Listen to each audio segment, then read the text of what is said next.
bridging the gap between intention and action. And what that is saying that you want to do something, saying that you want something for yourself, but only partially committing to do what's necessary to get what it is. The time that you have temporary change, the change itself is going to be temporary. Come into the gym, and they come into the gym for the purpose of losing weight.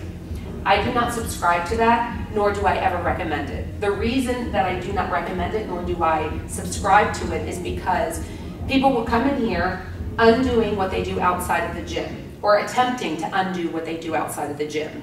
That is a battle that you will never win. It's very difficult to do wrong outside, do wrong by yourself outside of the gym, and then try to fix it inside of the gym.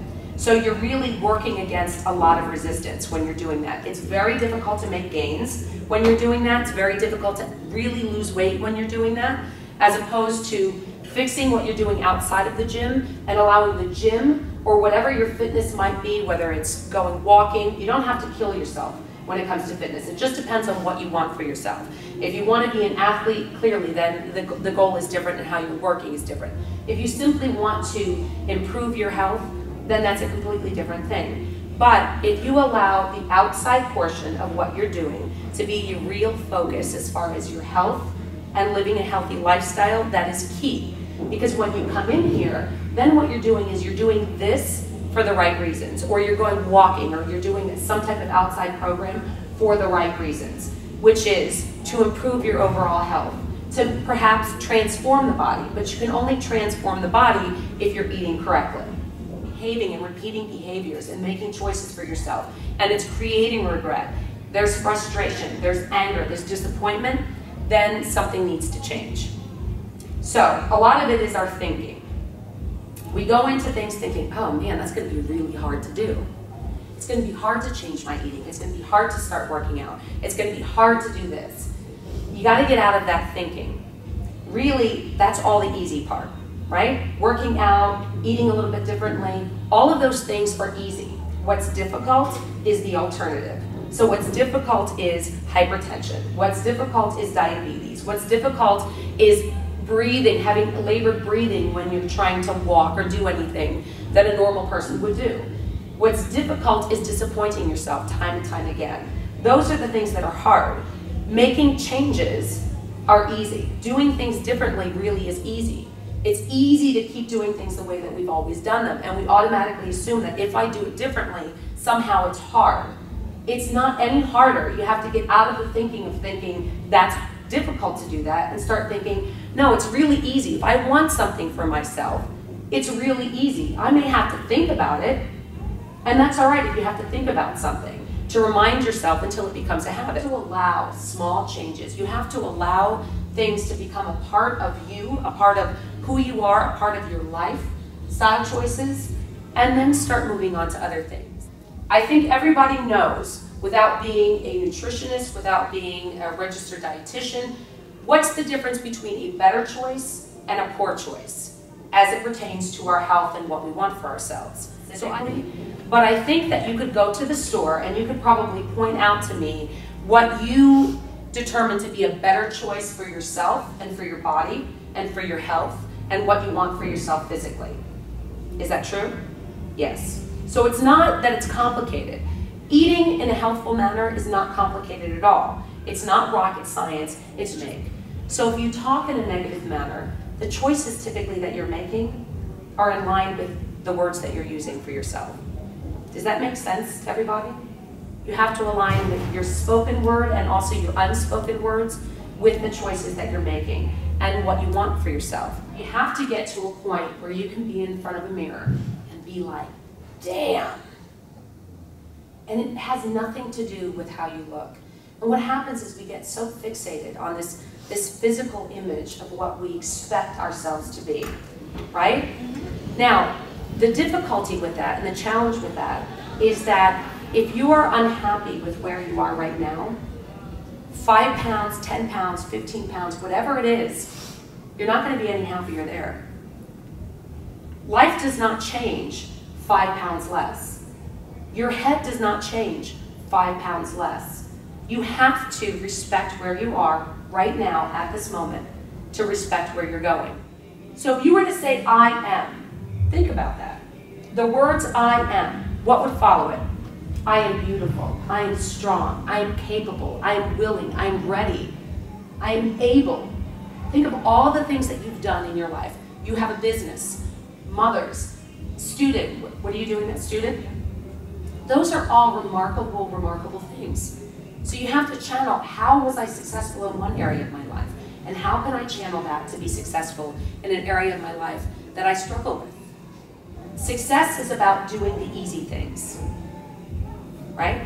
The difficult part is being disappointed. The difficult part is everything else. The easy part is actually doing it. The reason that most people fail is because the easy things are also easy not to do. You have to get your mind on board with what it is that you want for yourself. You have to get it on board. And sometimes that's getting to the root cause of why we feel a certain way, why we make choices for ourselves. That's really the key, is understanding why you have certain patterns in your life and really understanding the root cause. It's never about the food, right? It's the same with a drug addict. It's not about the drugs. They're trying to go to a place that just doesn't exist. So you have to think about, when I'm eating, what is it really that I'm feeding? So don't ask silly questions, right? Everybody says there are no silly questions. Yes, there are. Some people ask silly questions like, why does my life suck so much? Which indicates that they're more interested in sympathy and pity than any kind of practical solution. So what should be asked is, how do I make my life better? How do I do better? How do I make it better? Not, my life sucks. I would tell that person, you're right, your life sucks. You want a solution, or you want to feel bad for yourself? That's what you have to make the decision, is what do you want? Because talking about it not being what you want it to be isn't helping you make it what you want it to be. That doesn't help you. So you have to say, okay, there is a problem, I want to fix it. The body that you have is yours. How you treat it is your responsibility. What you do with it, good or bad, is your responsibility. There is accountability to self when it comes to the choices that you're making for yourself. There is no one else that is responsible for what it is that you are doing. Why would you cleanse the body and then go back to doing everything that you were doing before?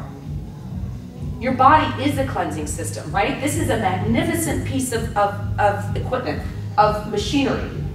Your lungs detoxify, your skin detoxifies, your liver detoxifies.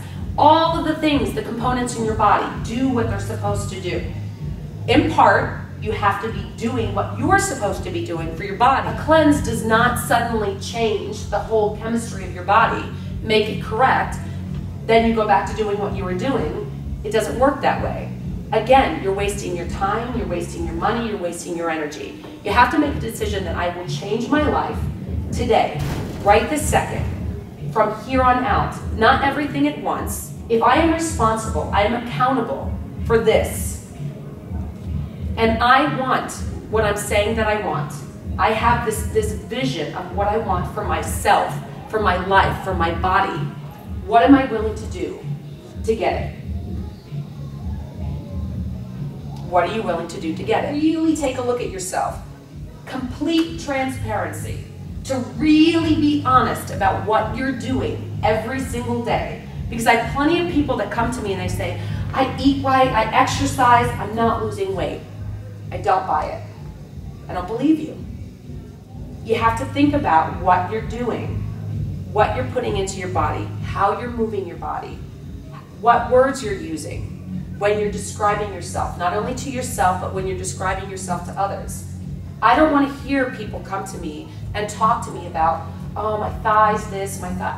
I don't want to hear that. That's not what I want to hear from people. I want to talk about what's great. If there's an issue, let's fix it. But let's not dwell, let's not get into the pity phase, feeling sorry for ourselves. Why? Because you can change it. Don't feel sorry for yourself. Know that you are equipped with the ability to change anything that you want to change. Anything. And I mean anything, if you really want it. But you have to want it. Bridging the gap between intention and action. When you say you want something, if you intend to do it, don't make a liar of yourself. If you intend to do it and you say you're going to do it, you had better do it. Because otherwise, you're not going to believe yourself. Don't talk about it. Don't talk about what you're going to change. Don't talk about the things that you want, do them. You have to do them. We look at other people and we're like, oh man, I really like the way she looks. And we have no idea what that person does to be where they are. They could be incredibly unhealthy, right? We look at the magazines and we're like, oh, she's so beautiful. Oh, her body's so great. And we have no idea. For all you know, she could sustain herself on crack and lettuce leaves. You wake up in the morning. You can have a great day or you can have a bad day.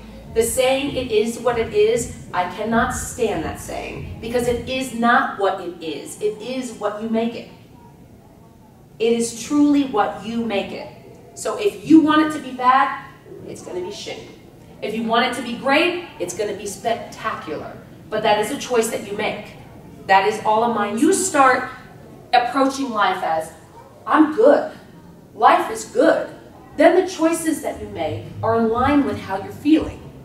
The only thing that is standing in the way of your success is you. Today is the day. I'm done. I'm sick and tired of being sick and tired. You have to make the decision, are you truly committed? Because the last thing that you need to do is disappoint yourself. If you're not going to finish it, don't start it. Don't start it. Don't disappoint yourself. If you intend on finishing it, then finish it. If you have been doing something for many, many, many, many years, it could potentially take many, many, many years to undo them. And that's okay. Are you willing to invest money? Are you willing to invest your time? Are you willing to do whatever it takes to get what it is that you say that you want? So whatever change it is that you want for yourself, whatever it is that you want to do differently, write it down. You have to start thinking about, I want to lead the healthiest life that I possibly can, as opposed to, I want to lead a life as 120 pounds.